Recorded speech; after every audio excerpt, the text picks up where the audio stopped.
Poetry is one of the few art forms where the mind and the hands must learn to work together at the same time. It is not enough to simply think about the form you want to create, and it is also not enough to move your hands without awareness. Both must stay connected throughout the entire process or processes.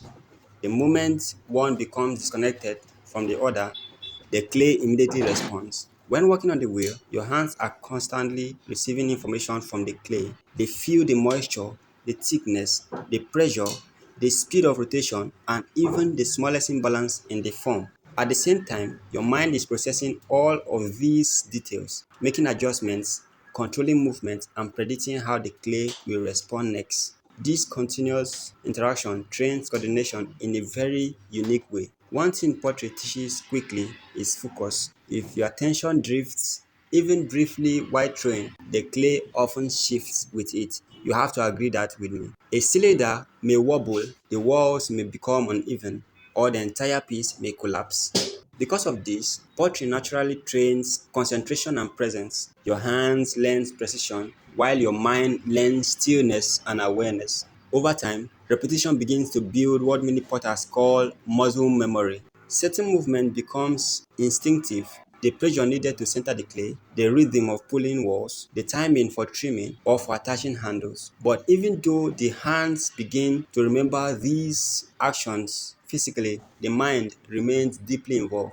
Every piece still requires observation, adjustment, and decision making. No two lumps of clay behave exactly the same. Pottery also develops patience between the thought and action. Beginners often try to force clay into shape too quickly, but experienced potters understand that control comes through gradual movement. The hands must move steadily, while the mind remains enough to guide them. If the mind becomes frustrated, rushed, or distracted, the hands usually become tense and the clay reflects that tension immediately. What makes pottery so powerful is that it trains technical skill alongside emotional discipline. You learn to slow down, observe carefully, and respond instead of react. Your hands becomes more sensitive while your mind becomes more patient and attentive. In many ways, the studio becomes a place where physical practice and mental growth happen together. Even outside pottery, these lessons remain valuable.